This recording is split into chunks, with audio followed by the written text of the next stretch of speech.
Welcome in. You're listening to the exact answers you're going to need to thrive during this recession and take the bull by the horns and earn the opportunities to make lots of money. Yeah. I mean, it's there in the song, mate. Let's make lots of money. What a bloody tune this is. I just want to say, someone sent it to me on Instagram. I think it says... I don't know. I've got the brains, you've got the looks, let's make heaps of money. Is this song about that Andrew Tate bloke who's got the brains and then he used, or it could be about pimps running prostitutes or even people with strippers? Shit, you've gone to a weird place. I have, haven't I? I know where this is from. Taylor, my lovely partner, watched a movie called Tetris. Oh, I love playing that game. Yeah, well, this is the true story of how it came to be and the licensing story, and it was actually a Russian guy in the Soviet Union, and the communism wouldn't let it out of the country, so there's like these capitalists flying over to Russia trying to get it. There's bloody all sorts going down, mate, but at the end of the movie it played. Yeah, so that's where I got it from. Tetris, man, that is a throwback. I forgot about that game. I actually do recommend people should watch it. I can't remember what platform it's on, but it's a I'm cool not going to watch story. it. I'm going to go back and start playing Tetris again. I bet you are. See what level I can get up to. So opportunity, eh? Yeah, you came in here, you were fired up, and you said, mate, we're doing a podcast on opportunity. Yeah. The opportunity party? Is that what they call it? Because all we talk about in hard times and economic contractions is the bad bits, right? But, you know, people seem to forget that people get super rich during these times or lay the foundations to do so. And I think it's really important to remember and look at it as an opportunity. And I just think, you know, like I've got a few things that I'm ready to do. And after studying and learning from the past ones, you know, like if you bought a house in 2008, you didn't break even until like 2015 or 14 or something. But if you bought one in 2009, you were 50% up in that same time. So, like, being able to time stuff, although it's really, really hard to do, normally the time that it feels like it's the worst decision ever to make is the right time to do it. And I just think that we're going to see, you know, you were showing me just before we got on here a massive company liquidation, and they're selling off all their equipment, which is going to be a lot cheaper than buying it from brand new or even off, you know, secondhand dealers or whatever. It's all gone to auction, all within the same room at the same time. Same day. It's like, that's like, okay, we're going to sell half of the Auckland property market today. Yeah. How do you reckon that would go? Yeah, it kicks off at 3 p.m. Come along. Yeah. See how you go. Most people would be like, oh, hang on, I haven't got pre-approval. No, slow down. You can't do that. Exactly. But if you're sitting there and you're waiting and you're ready. If you're waiting for the opportunity. Makes sense now. Yeah, see what I mean? Let's have a big fucking auction. Yeah. What do we got? Let's list the North Shore, eh?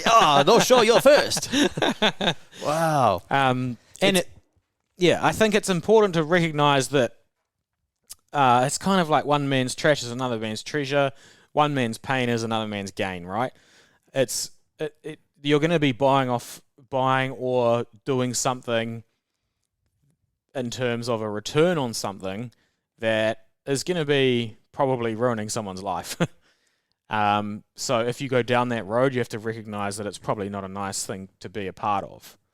I reckon. I don't like it. I don't like the idea of talking to someone and be like, fuck man, I lost everything in this thing. I just want the cash to get out. And then I'm like, chop another 50 grand off it, mate, and I'm in. Yeah, you know, like that sounds fucking horrible to me. I wouldn't like that done to me, so that's why I don't like it.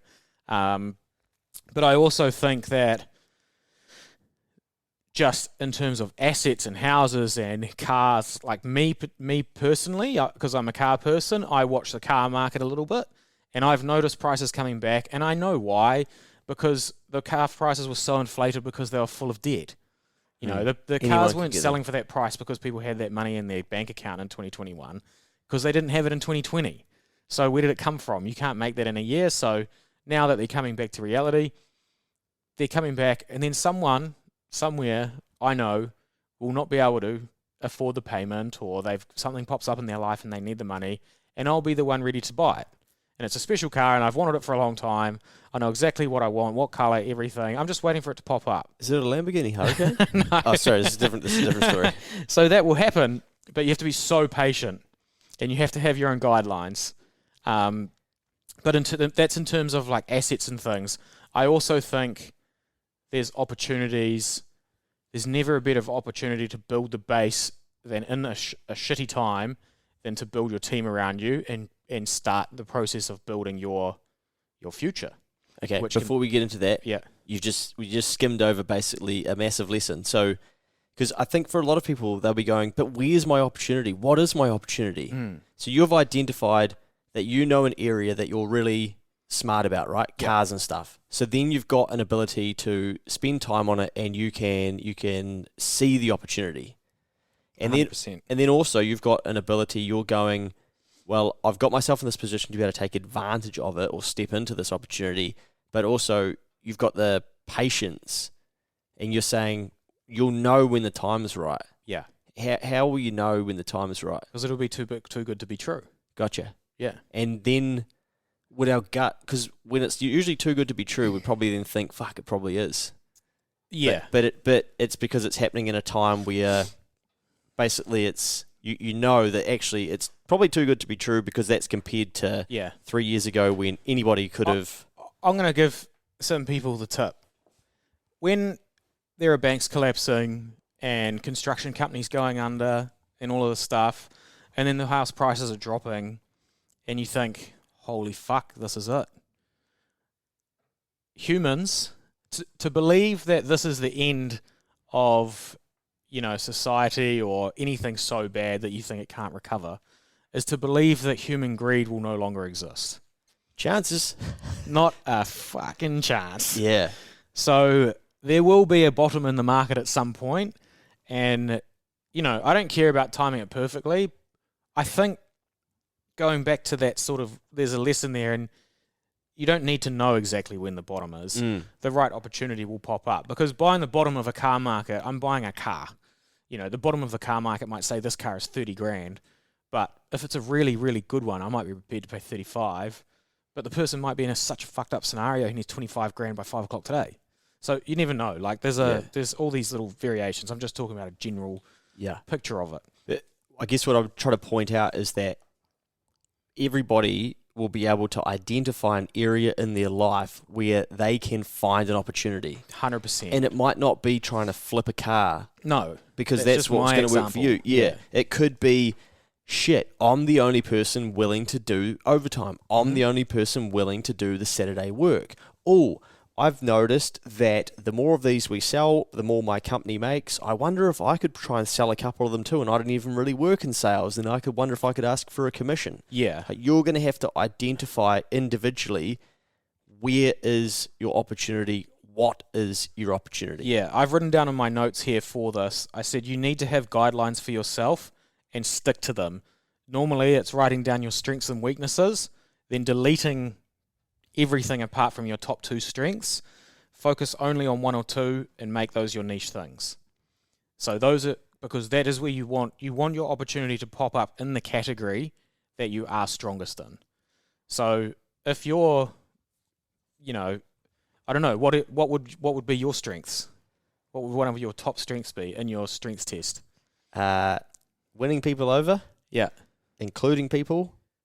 Being strategic. Yeah. So there you go. So you're maximising opportunities. So you might have an opportunity pop up where you bring people together and you are the critical part of the transaction. Mm-hmm. Doing it right now. Yeah, well, there I've you go. got an event coming up in June. I don't necessarily need to or want to, and also it falls at a time where I'm very busy. Part of me's like, Luke, do you really need to do that and throw that into the mix of all the other shit you're going on? And then a part of me's like, yeah, dickhead. Yeah. Because we're going to be heading into a recession and there's a fucking home run sitting in front of you. Yeah. So swing the bat, baby. Yeah, 100%. And I think, like, if it gets hard, then you know that you've got, after that, you've done that one, then you've managed a transaction or something similar before. You can go and hunt those opportunities out and you'll find them. They'll be there. Yep. I think just to add in there too, it's very easy to go, do I really need to do that, et cetera, et cetera.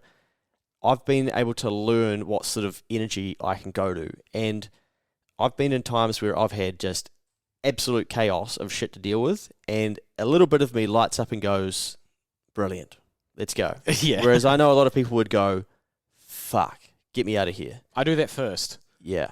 I'm like, which way do you go? You go like, get me out of here? I'm first. At first, I'm like, oh my God, it's time. This is a crisis. Yeah. Okay. And then I'm like, deep breath. 1 bit at a time. Let's roll, baby. Yeah. And there is the most empowering feeling to get through a whole heap of stuff and then look back at it and go, wow, look how much I actually got through. And it makes you realize that you're capable of so much and actually juggling so much shit. Because what happens is you realize that you're horrifically inefficient most of the time. You give someone a heap of shit to do and bang. It's just like, someone dies in your life. All of a sudden, you're organising a funeral. You're figuring out, how's old mate going to get in from this country? Or what time? Or who's going to pick them up? And you just make it happen. Yeah. And on the other side, you're like, I'm shattered.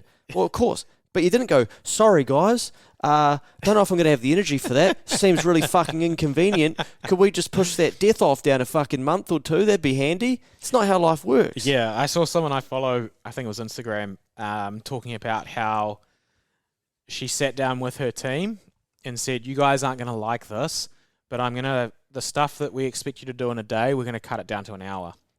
Just bear with us. It's only going to be 1 week, and then we'll tell you why we're doing it at the end of the week. And everyone got their shit done, man. Mean. It's like, and then she sat down with him and was like, right, now we want you to do this on top of it, and we're going to let you have 3 hours instead of doubling the hour. And then you're all going to get pay rises next quarter. Yeah. So it's like, basically, yes, you are capable. You can do it. You just actually have to fucking do it. And this is where we need to do a pod on the 4-day work week at some stage. Oh my God, it makes me sick. Because people will be able to squeeze 5 days of work, like of course they will, into 4 and go like, oh my God, we should have been doing this ages ago. But where it won't work is that sickos that love working 7 days will go, mean. Now my competition just got easier because I've actually got the ability to do even more. Division. Yeah, and then bang, the gap widens. It's like, oh, fucking them, it's bullshit. How'd they get that? Oh, I can't believe that. Oh, really? Yeah. What were you doing Friday to Sunday? Yeah. Oh, I was whacking myself off at my house. Why shouldn't I got work-life balance? Righto. Jeez, sorry. Part-timers. sorry. Okay, so where's your opportunity? What is your opportunity? And then find that. Yep. Yeah, I think going back to focus on the strengths. Having your strengths, and I do think it's really important to not deviate by, what do they call the shiny object syndrome? Mate, a very, very good example of this is you've just got an opportunity to speak in front of a number of people. Exactly, there we go. And I thought of this without even saying it. And, do you think Mikey would be interested in presenting on property investment? And Mikey's like, oh, nah, man, I don't do property investment stuff. Yeah, simple. Bang. Opportunity, nah. Whereas like, hang on, I get to go and speak at a, yeah, we just literally have an example that happened right now. Yeah, and your brain's so quick to be like, that's not an opportunity for me. And I think I heard that saying once, and I didn't really get it until I got a bit further down my journey, and it was and it is that not every opportunity is for you. 100%. Yeah. And, I've got this event coming up in June, and then we effectively soft launched it, and instantly I've got a message, hey, can I get my business development manager to get in touch with you about an event here? I'm like, nah, sorry, we're only doing one. Not going to do it. Yeah.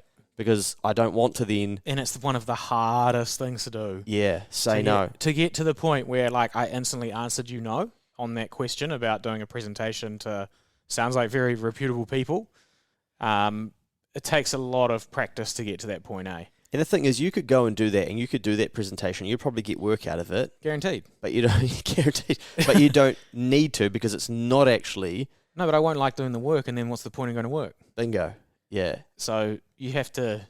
It's hard, very hard to get to that stage, though. And I did have to do that stuff to figure out that I don't like that. Yeah. And sometimes you've got to eat the shit. You've got to go through the 2 or 3 years. I was a yes man. I said yes to everything, and it took me a long time to figure out that niches work as well, eh? Hey, I needed a mortgage. Where are you? Oh, Stewart Island. Yeah, be right there. be right there. Yeah. Oh, yeah, no, it's only for a $30,000 top-up. Oh, for fuck. I told the first year in mortgages that I did self-employed, I lived 5 minutes from the office, and my car did 33,000 kilometres. Wow. Yeah. So I did fucking And everything. he wrote 4 loans. Yeah, exactly. Oh, So outstanding. I think it is really important not to deviate, especially when it comes to opportunities that will pop up, because Shiny. if you fuck up on a big commitment, it can cost you much more than it did to say no, which is about what we talk about protecting your downside, right? People contact me all the time about doing a subdivision in property development, and I'm like, cool. Do you know much about that?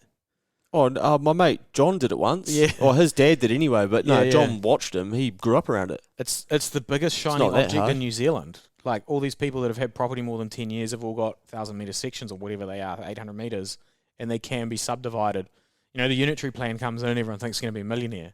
But, like, no one goes broke more than people trying to do that. Yeah, but you just knock one down and build 4. It's not even that hard, eh? Everything goes sweet ass. Yeah. And, you know, A rich listed property developer said to me, Luke, you do not make profit when you sell. You make when you buy. Yeah. That one line, I'm like, mate, you just fucking completely blew my mind. I'm like, what? Say that again. So, Yeah, I got taught that really young, luckily. yeah. Yeah, Like, on hustling cars. okie dokie. You lock your profits in, Luke, when you buy, Yeah. not when you sell. I'm like, Which is the opportunity at the beginning, right? yeah. And I think, like, if you're Luke, the accountant, with the Keep the Change podcast and BGP and all this other stuff that you're obviously very good at and had success, you're not going to, like, if someone comes up to you and goes, mate, I've got this fucking piece of land, we can put 10 houses on it, it's like half price. Do you want to go halves and do the development with me? I feel sick. Yeah. But you know it's not your strength. Yeah. You'll have no interest in it. You won't give it your full effort. And it'll probably be a fuck up because you don't know, when someone sends you a bill for 10 grand, you don't know if it's meant to be 5 or 50. Like, it's just something that you have to stay away from. Yeah. But if something like I don't know, what's a good example? Like an accounting book came up, for example, and you knew some of the clients that were with that company previously, and you knew that they'll be good people and you'd want to bring them on, and the accountant has gone broke because he went and fucked around with a property development, he needs to sell his book. Classic. That's Didn't pay something his that you taxes. might consider because it'll be undervalued and you'll be ready to take the opportunity. Yeah. You know, it's very different. And I think if you deviate and go for the shiny object, just be so careful because you'll get caught out. I don't think you should deviate at all. Nah, shiny objects. Like, yeah, stick to what you know. Someone, you know, at the year of the podcast, we keep saying it, but you know, someone said to me the other day, "Oh, send me the podcast about boosting Instagram reels." I said, "Do you even make reels? Because if you don't, you probably don't need to listen." Yeah. Oh, I've made a couple, but not very well. I'm like, well, you don't need to waste half an hour listening to this podcast. And then they came back and said, "Oh, great podcast. I've always thought I should probably do a podcast, but I'm stretched so thin at the moment." I'm like, that's a definite reason why you shouldn't You do a should podcast. Don't do a podcast if you're Less- super busy. Yeah. They take up heaps of time. Yeah, less is more. Yeah. Focus on one thing and triple down on it Yeah. and do it really, really well. So, yeah, there's, you know, stay in your lane and try and figure out what avenues have you got in your life where perhaps you're not monetizing those yet that you could be and that aren't going to cost you a stack of money. And that could just be all the opportunity you need. You know, some people, everybody's playing a different game at a different level, and you've got to figure out, you know, what it is that you need. And it could even be your opportunity is, I don't need a brand new iPhone. I just need to buy a second-hand one off a mate for $200 that's going to get me through this next couple of years or next 12-month period. Yep. Because I'm not trying to prove that I've got the latest, greatest shit at the moment, because my opportunity is actually to then keep the money I was going to spend on an iPhone and pay it off my mortgage or clear my 18% credit card, whatever. Yep. Like, opportunity is always in front of us. We've got to switch our brain to look for it.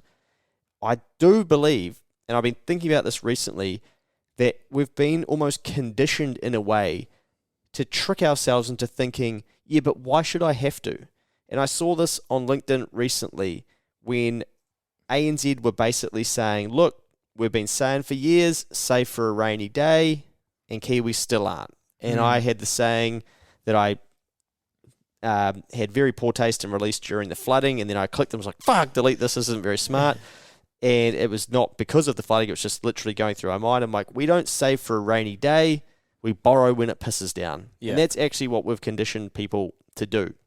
So I said, look, here's some, you need to build an emergency fund, blah, blah, blah, which is all just standard stuff that we know about. And someone's like, yeah, but how do you build an emergency fund when the cost of living's high and you're, struggling to make ends meet? And this person's bio is salesperson. I'm like, the answer is your job title. Oh my God, why would you say that if you're a salesperson? Yeah, and maybe they mean for other people, okay? But I said, unique times require for different answers and different solutions. But I think that so many people have this attitude of, yeah, but why should I? Like, life should just be easy for me, and I should just get to go and do that. Well, I'd like to remind all of us, try fucking saying that to anyone that had to go to war or get in the trenches or something, Oh, why? Or someone that gets diagnosed with cancer. Oh, why should I have to go through this? Well, I don't know. Yeah. But it's just happened. So we have to. But we're getting so used to we just think that there should just be fucking cheap debt everywhere. We should just get to have all the shit that we want. We shouldn't have to pay higher interest rates. I shouldn't have to go and do a little bit of extra work. I shouldn't have to have a side hustle. All these things. And so then we consume ourselves with staying there. And that all that does is stop us look for the opportunity of where can I actually make my life better. 100%, mate. I think, we're tangenting away a little bit here, but I think one of my favourite, as an unfavourite, LinkedIn things at the moment is work-life balance. Oh, don't get me going. I am just like, you guys are losers, eh? I got asked on a pod on Easter Monday. Mate, what are your thoughts on work-life balance? I laughed. I'm like, I'm not the fucking guy to ask on Easter Monday doing a podcast on my holiday what my thoughts on work-life balance are. Oh, man. But it was funny. But, I think the thing that I want to reiterate with hard times is that it forces us to do things that we wouldn't necessarily do. Mm-hmm. And I could just about guarantee that people listening to this are going to be more inclined to actually believe that and do that rather than some whinge ass down the road that's just like, it's really hard. I shouldn't even have to change anything. Oh, I can't believe things are getting harder or things aren't happening for me. So pain can be a great helper for us to actually step into adversity and go, oh, Conor McGregor, let's fucking do it, bitch. Have you seen that cycle of like the 4 things? It's like hard times make hard people. Yeah. Hard people make good times make weak people make hard times make... Have you seen that? Yeah, that's right, yeah. And it's pretty fucking true. Because once you're forced to do something and you have to go to work and you have to, because otherwise there's no dinner on the table, it unlocks your brain to being like, oh, I am capable of this. It wasn't even that hard. And then you start going and cranking, and then it turns into a life cycle. But then, life's pretty good. Couple of kids, they don't have to do what I did. They don't have to go through that. I wouldn't want them to go through that. So we'll give them everything. Spoiled little fucker ends up over here, ends up in the society we're in now. Bunch of spoiled fucks, and everything turns to shit. Jesus. So what's after this? So what are we in now? We're in the hard. We're not quite there. Yeah, we're about to go into hard times. Hard times, yeah. Yeah, and they create strong people, eh? Yeah. So we're going to be fucking weapons, mate. Yeah. Yeah. How good. So there's your opportunity, team. Your opportunity is to go through some hardship and build some strength up and learn things that you perhaps would never have learned. And that's another great thing to remember during a recession and during tough times. We haven't really been here much, so guess what? You're going to get some massive lessons. And Warren Buffett, he's been through 14 of the bastards. Yep. I bet he's not as fucking worried as you and I are. He knows exactly what he's up to. Yeah, he's like, oh, just another one. Okay. He's already planned for it. He's already got the game plan set. He's just got to pull the triggers at the right time. It's pretty hilarious, yeah. I was thinking about it is I haven't really done one. Yeah. As much as I talk about it, I feel like I have because I've read so much information about them. Yeah. But I've never really done one. I know what lockdown, that first fucking week of lockdown, I was not okay. And then I was like, oh, fuck this, I'm over it. Let's get into some action. But, even in 2008, I was at school. Yeah. So, I haven't actually done one properly, but I know I've studied enough. I know how my first reaction when they locked down in COVID, and I learned from it very quickly because I said I wouldn't react like that, and I did anyway. And then, yeah, I'm ready this time. I think this is the biggest opportunity of, like, let's say we're probably in a recession now, but let's say it gets really deep and quite hard and people start losing their jobs. And then, house prices fall another 20%, 40% from the peak, and Mikey buys his car and laughs, and gets quite hard though, right? It's not a nice feeling. If you're not in a financial position or have the means to go and take a few opportunities, the biggest opportunity of all is staying alert, watching what happens around you, and remember it for next time. That is going to be invaluable. Because if you can bank that lesson and put yourself into a position for next time, because there will be a next time, we'll have another hard time at some point. If this stuff turns to shit, there'll be a 10-year growth period, or whatever it is, 15, 20 years or whatever, and then we'll have another one.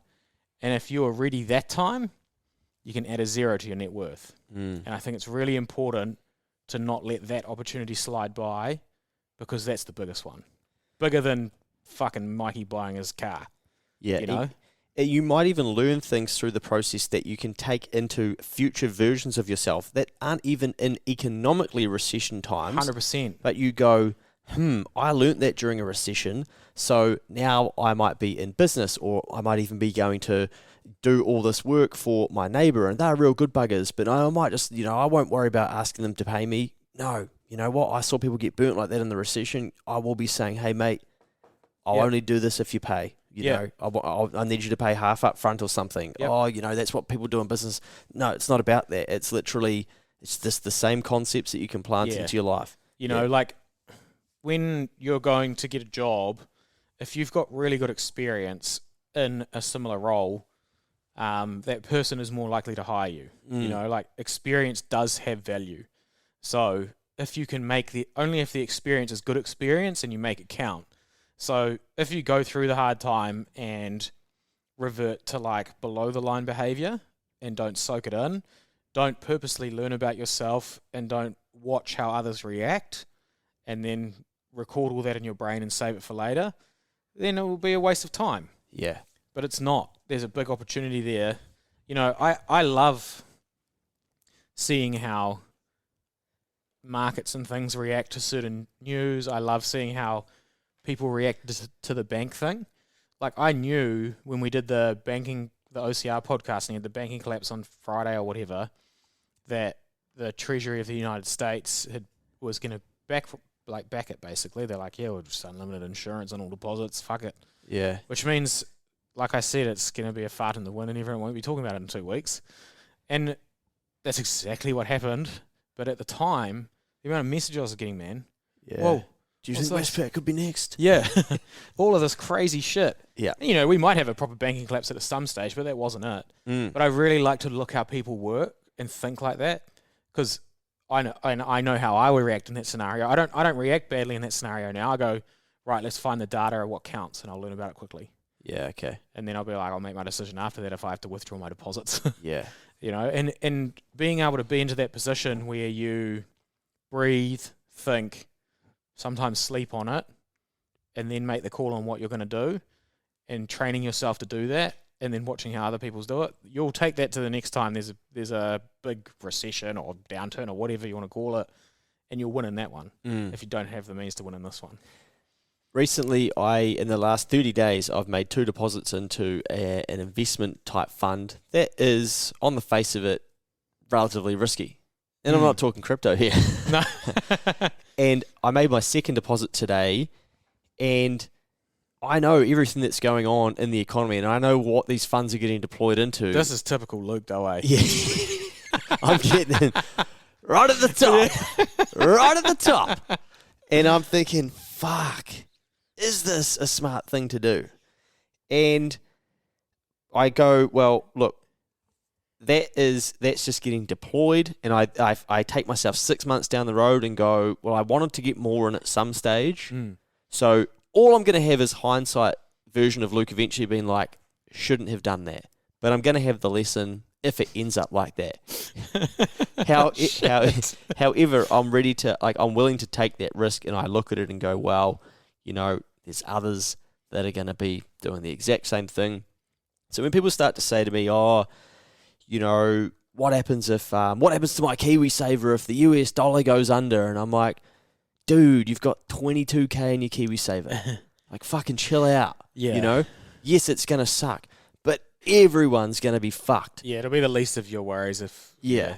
And I kind of go, well, it's just going to, everyone will get balanced out in some way, shape or form, and then you're still going to have the skills that you have, and you just got to carry on and go again. I used to think like that and on gold and all that kind of shit once I started learning about how money works and all that kind of thing.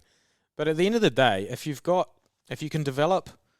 there's a few things no one can take from you, but if you can develop your skills and knowledge, you will always be able to earn the form of currency that's trading at the time. Nice. So what that means is there's a good chance that one day we'll lose the New Zealand dollar. Well, whether I'm alive or not, I don't know, but probably. Fucking Argentina and Venezuela have got 538% inflation at the moment. Oh. So it's toilet paper. It's gone from the peso to toilet paper. It's fucked. That could happen somewhere. Maybe it happens to New Zealand. I don't know. So that means we wouldn't have a New Zealand dollar. We'd end up wiped into the the Australian dollar. For instance. and in Argentina, people will use US dollars because they can trust it. Yeah, and then maybe there'll be something else, and that is exactly what will happen. Because if they use Argentinian dollars, it'd be coming down in value so quickly. But I don't want to hold on to that. Yeah, shit. They use their I think it's pesos. They use that to light the fires in their barbecue, and then they trade in US dollars because they can't trust the Argentinian one anymore. And, it was a shit year, but if you have skills and knowledge and it's valuable to other people, you can sell it and then earn the US dollars. Yeah. It doesn't matter what currency you're in. Yeah. So, if you can figure that out, it means you don't... I love economics and monetary policy and all of this stuff. I'm almost too much. But when you think of it like that, none of that shit fucking matters. Because you're on the planet here and you want to have a good life. And to do that, you've got to earn so you can buy the things you want and get the time back that you like.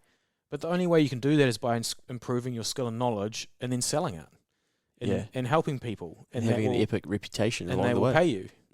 And being trustworthy and honest. And all of those things, and it doesn't matter. Pay me in US dollars. I don't give a fuck. Then I can go. At least I can go and buy stuff with it, and that will always be the case, no matter how long humans live until AI kills us all. Here we go. Just to finish off what I was banging on about before, a little bit is learn your emotions. So now that I've put that money into that fund, my ultimate emotion is I get to get mad at myself at the end and be like, you fucking idiot, you just undid all of that work if that money gets obliterated and goes to zero, right? But I know that from the start. So I don't, I'll be gutted for a window if that becomes the case. But I know that that's my ultimate downside risk from the start. So I'm already factoring in. When it happens, you'll be unhappy for an hour and you'll move on. Yeah. Yeah. And this is the thing that I do think. I don't wish that it happens to you either. No, fuck no. I will be gutted. But I do think people want to be mindful of this too. Now, recently we saw a media company been a part of their business, and basically the footage was everyone from there went to the pub. Classic New Zealand behaviour. We lose our job, something goes wrong, we commiserate, we head to the pub. Now, I'm not ripping on these people.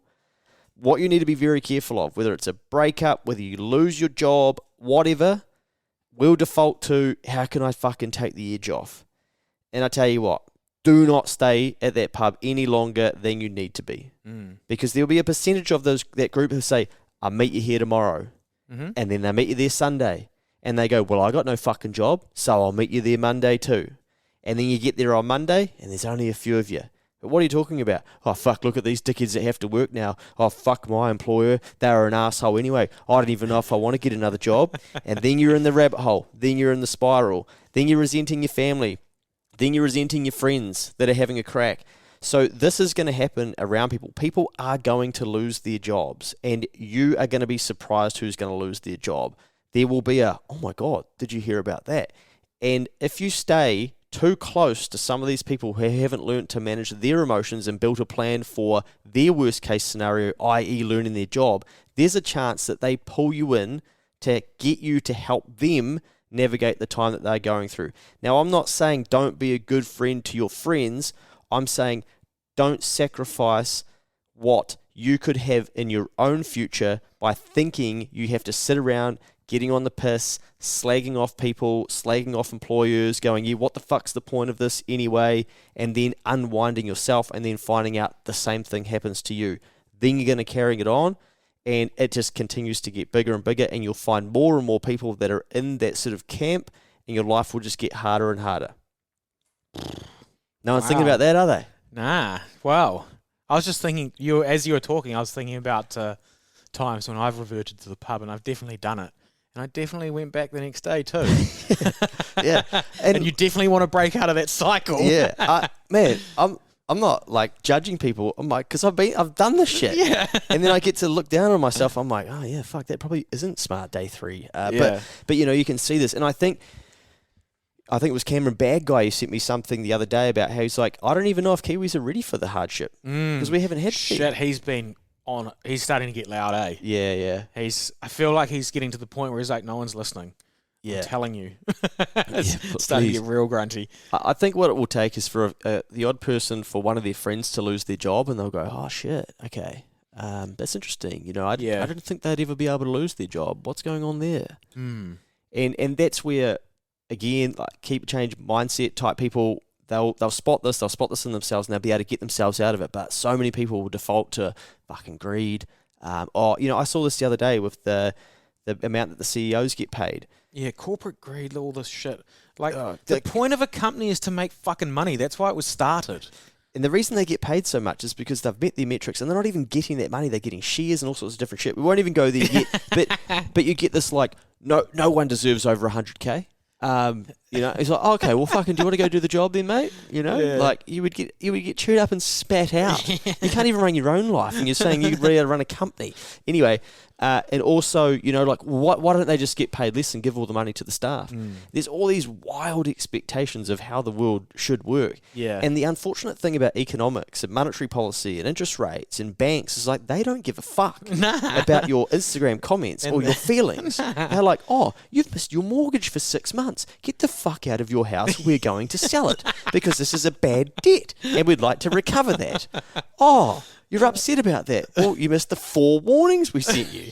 Like, This is the reality that we live in. Yeah. Oh, also, this business is failing. It can't afford to pay the wages. There is no money to do that. So we're going to have to let you out. Oh, fucking greedy guy. Like, you know what? No, there's no money left. They've been paying you out of debt to start with anyway. So, you know, there's going to be some massive lessons, I think, for a lot of people. And a lot of them are going to be negative. We've got to then just try and spot them. We're all going to get caught in them. Be like, damn it, you know, we're finding the old client can't pay. I'm just like, well, at least they apologise. You know, what battles can we fight? Yeah. Go out and hunt more work that can pay and just accept that. You know, Phil said to me the other day, mate, I just look at this one as we're collateral damage of the industry that they're in. Just we don't need to talk about this anymore. Let's carry on. Yeah. And we're all going to face a little bit of that. So try and stay out. Like, your opportunity is to become a more emotionally in control type person where you're a bit more solid. And that's where I think, like, even just going to the gym and things like that, the reason you go is so that you are building foundations and structure and routine and stuff so that you don't get depression and then go like, fuck, I better go to the gym. It's like, well, that's also part of the reason you do go leading into it, to try and avoid that. So we've all got to try and practice some of these ways to be preventative towards the hard times that could be coming towards us. I think there's one more sort of opportunity in hard times that we need to brush over. And because a lot of, like, I don't really understand being employed.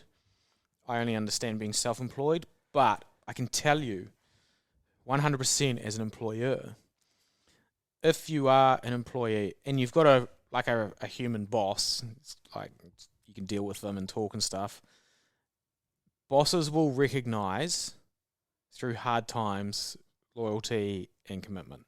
And it might feel a little bit like this sucks because I'm still on 85 grand and I've just been going hard because, you know, he told me that we're struggling, whatever it is, but it will not go unnoticed. Yep. If you want, have the conversation with the boss if you're able to talk to them properly and just say, hey, look, I'll come and do this. I'll help you out at this time, but I do have an expectation, if it's sorted in a year or whatever, that we re-look at this conversation about my salary or about having shares in the company or a bonus or whatever it is. And then if you perform and meet the expectation or outdo the expectation, 100% you are entitled to that next conversation and the more income and the more pay when things get better. Like, as an employer, I'll happily pay my people more if they do more. Simple. Yeah. Yeah. But sometimes, like, employers will be getting a fucking hard time too. Yep. And I think have some social awareness about what's going on. Try and manage it. Talk to people. Set some expectations. If it can't be done now, when can it be done? Have the conversations up front. And fucking batten down the hatches, boys. We're going to war. If you are going to do those types of things, maybe de-risk it from your own side of, you know, say you say to your employer, like, I'm hanging in here for you. I appreciate you've got things going on. And they say, look, on the other side of this, there'll be a bonus or there'll be, you know, I'll look after you. If you're brave enough, like, see if you can get it in writing. Yeah. Because most of us won't. And, hey, hopefully they honour their word. Yeah. But there could be a chance that they just simply can't. But if you've got something in writing, perhaps you may be more likely that they will come to their part of the deal. The final thing, mate, that I think we need to be careful of, and we haven't even used this word yet, is when you take opportunity, there's always that, oh, you're opportunistic. And I think you touched on it earlier, but there will be the more division as well. I've seen people talking about that live and breathe. They fucking trade property for a living. It's their job. And they're like, oh, picked up this one. The owner needed to get out, did a quick bit of reno on it, flipped it, made this. People are like, oh, you fucking piece of shit, Lucky. man. Yeah, You're lucky. Oh, you're just opportunistic. They don't know that they looked at 30 last week. Yeah. And what happens in a market is the transaction happens when both parties are happy. When they both agree, yes, I will accept what you would like to pay. Yeah, I can't steal this house. Yeah. Like, it's a legal transaction. Everyone has to agree, both sides. So if you find yourself falling into this, like, oh, that's opportunistic and stuff, you know, I have times where I'm like, oh, that's a bit, like, opportunistic or a bit ugly, or I don't know if I'd roll like that. But if you stay there for too long, well, everything will seem opportunistic. Why don't you roll into fucking Z and BP tomorrow and go, excuse me, this petrol seems ridiculously more expensive than it was 5 years ago, you opportunistic bastards. Hey, cut me a deal here. They'll be like, are you fucking all good? Here's a free packet in Eurofin to calm yourself down and go and check yourself. Here, we'll top your car up with $5 of petrol. You drive yourself off to the psych ward, you know. But we'll jump on social media and we'll be like, oh, right, you know, I've got a bit of envy in me. I've got a bit of jealousy. Oh, I've got no idea about how they got themselves in that position to be able to do that. Yeah. And they'll be like, you piece of shit, you're a mongrel that's, you know, taking advantage of other people and stuff. A transaction happens when both parties are happy. Yeah. And there's also going to be a lot of people that are very wealthy and stuff that are going to lose their ass. And you're not going to have any sympathy for them. No. And people are going to bail them out or try and buy in and try and figure out, okay, how can they can keep some of those projects going and stuff. Well, you're still going to mug off the rich person. You're going to be like, I knew that'd eventually fail. But then you're having a crack at someone that is taking risks, being like, oh, you're opportunistic. Yeah. So what the fuck? What's the go? We were supposed to just live just in the middle, just flat and do nothing and not get ahead. And if you do pull something off, be prepared to hear a bit of that. Yeah, even from your mates, your family. Yeah. Oh, but should have you, mate. Got lucky with that timing, didn't you? Yeah, timing. Timing, it's always a timing thing. What you've got to do is, over a period of time, you've got to get so lucky and have so much opportunity and capitalize on it so much that it's unfucking deniable that you're good at taking opportunity. You know, you can't be like, shit, that $10 million house with the Lambos and the shit in the driveway. Must have been timing. Timing, eh? Yeah. Yeah, I timed everything fucking well for 20 years in a row. Went past Gill Traps when they were having a buy one get one free sale. Yeah. Yeah, if that's actually a good little brain trick. Like, if I get into somewhere, like when I start thinking in that way, or if I think I don't deserve it or something like that, you just outwork it until it's undeniable, and then it's like, good luck arguing with me. I don't even care. I've got so much evidence in the back of my head about what I did to get this that fuck, say what you want. I have a saying, you can't fault results. Woo! It's a goodie. And the more results you stack, it becomes undeniable, and people get quieter about, I've got the backing of this person. Eventually or they whatever. say, oh yeah, he is a good accountant. You know, funny. How long does that take? Yeah. I haven't had that one yet. Sorry. I get he's a good marketer. Yeah. Good marketer for accounting. Well, mate, I think we are equally as excited as we are a little bit nervy about the times that we're going into. I just kind of think, I've set myself up to. There were some times during COVID where I was like, it's okay not to save any money this month. Like, zoom out a bit here. Or even I might stack some money into marketing. I'm like, fuck, should I be doing that? And this is like, well, it's okay to deploy a bit. Like, that is the reason you build up cash reserves. Because part of me putting money into that fund, for instance, is I'm like, well, okay, I'm trying to build cash and sit liquid, but eventually I'm going to have to dip my toe in. Like, eventually I'm going to have to then make a decision, right? Yeah. And so, I mean, I'm diversifying at the same time, but we all have this massive problem. Like, it's we'll do a pod on it. When you have cash and it's sitting there in a low yielding savings account with like no interest or whatever, it's very, very hard to sit on that for a long time. It is so hard because that's sometimes what's required. Like, personally for me, that's what I'm doing now. Yeah. Because I'm waiting for something to pop up, and if I see it at 9 a.m. in the morning and it needs to be done by 10 a.m., I'm the guy that can do that. Yeah, bang. Do you know how much value that is? It's more than a 5% fucking interest rate. You opportunistic asshole. So you could be lending that money to the banks to lend for some more property. Those opportunistic bastards but over like, there. Man, it is very, very hard to have a lump of cash that you've kind of any other time that I've had that, I'm like, cool, that's a house deposit. Cool, that's deploy it. Yeah, that's new laptops for work. That's marketing over here. That's buy it's a just book. out the fucking door. Yeah. Buy a mortgage business or whatever. Cash was trash, right? Yeah, it was like, get rid of it, don't hold it. Anything else that I buy will return something. And man, it is. And I know because I have people text me. They're like, I've got this, 100 grand sitting here. What do I do with it? I'm like, honestly, man, I can't like advise individually like that, but it's not a bad idea just to hold it. Yeah. Just sit. Something might come along, It's so hard when people send those messages as well, because you're like, I don't know anything about you. I don't know it's your very risk profile. individualized advice, yeah. I don't know you. I don't know what you've got going on. I don't know if you're about to inherit 3 million. Like, you just don't know. And people are like, hey, man, just a quick bit of advice if you could.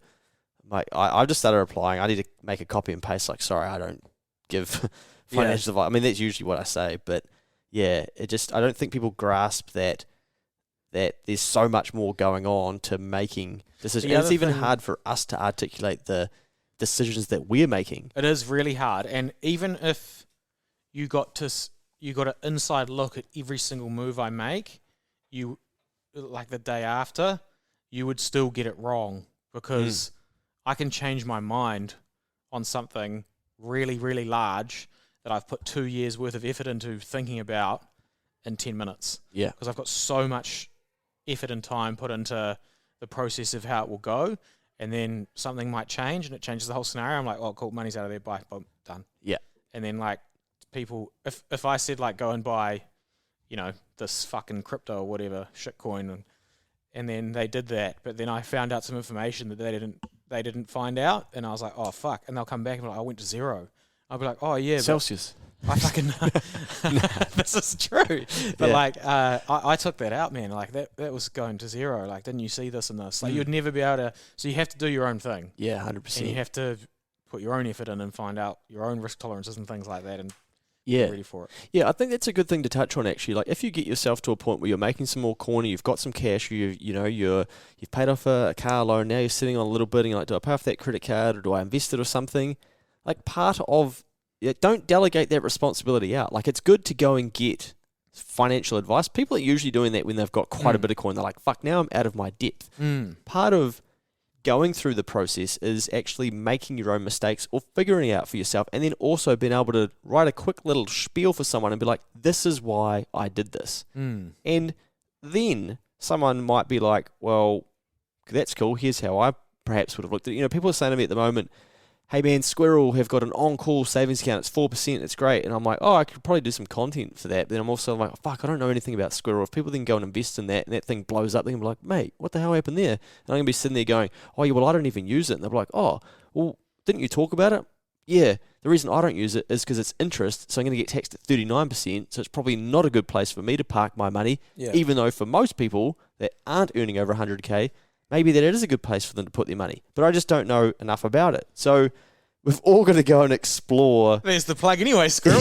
Fuck! Give me my nuts! Give me my nuts, Squirrel! Damn it!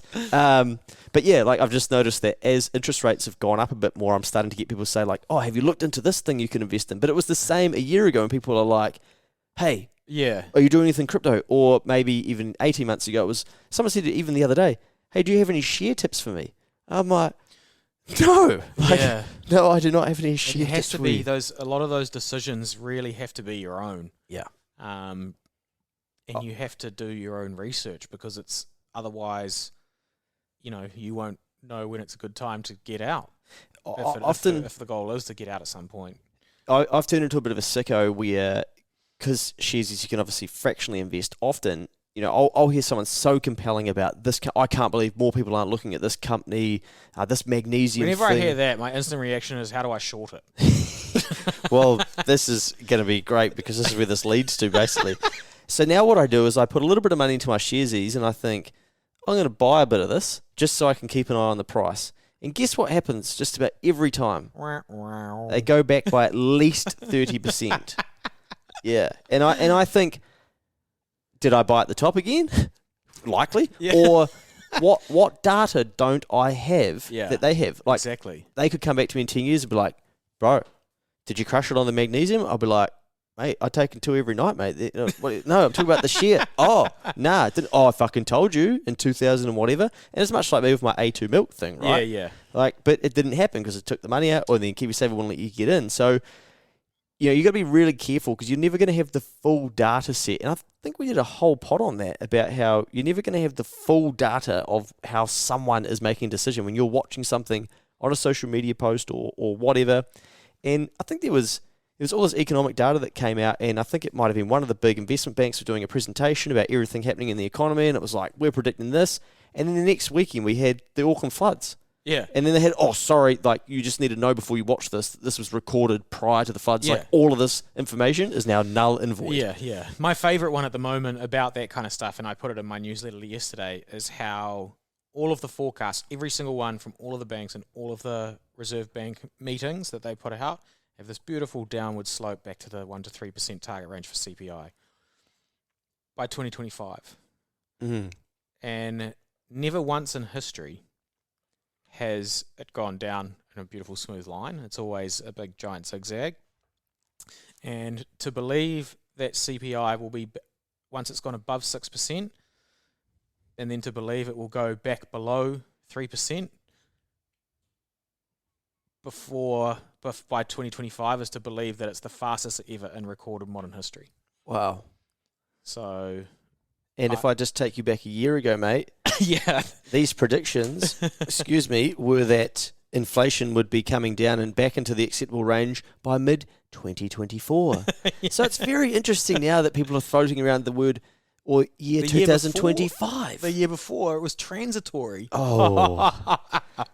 And so, yeah. Yeah. And the OCR was going to cap out at 3 point something. I love that one you put out. I'm a bad person, eh? You are. Westpac's economist has predicted the OCR will cap out at 3 point. I'm like, cheers for that one in May 2022. Yeah. Wasn't even that fucking long ago. Long ago, So, everyone's full of shit. The opportunity...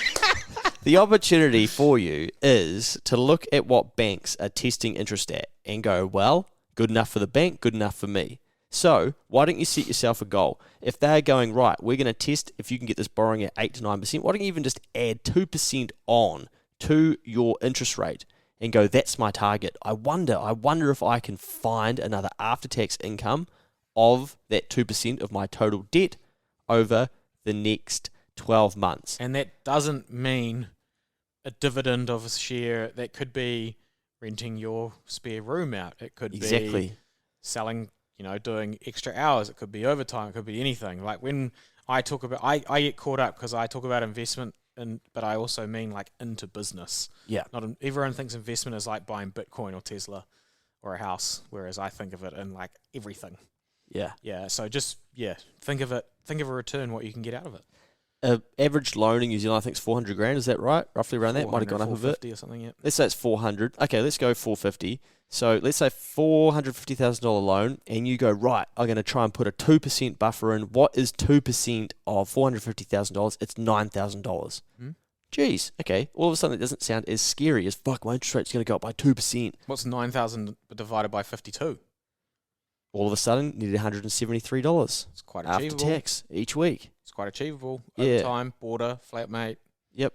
It's quite achievable. Mowing some lawns, mowing some grass, selling some grass. I don't know if they sell grass. That's not okay, advice, sorry. is it? No, sorry. I mean, you can mow, like you can create grass and you can sell. Anyway.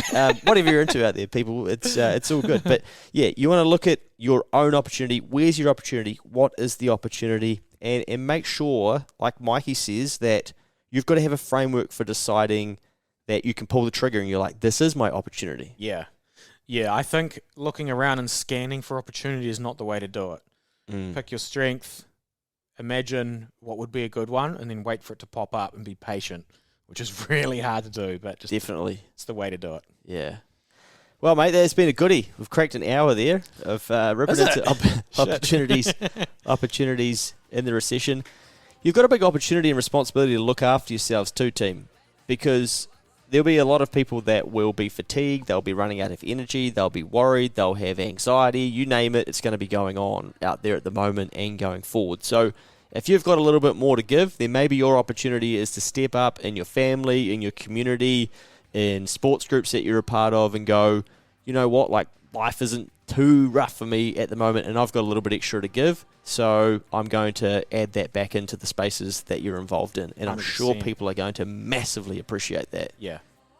Bring it on, mate. And likewise, I mean, as always, we'll be here. Yeah, and get excited. It's kind of exciting, right? Yeah, sick for it. It's going to be exciting when we've got 900 reviews as well. Why haven't you left a 5-star review yet? Yes, you. Walking up the mount, driving your car in Invercargill, or crossing the Fovo Strait. Wherever you're tuning in from, this is an opportunity for you to leave a 5-star review and say thanks for all the content you receive from Keep the Change.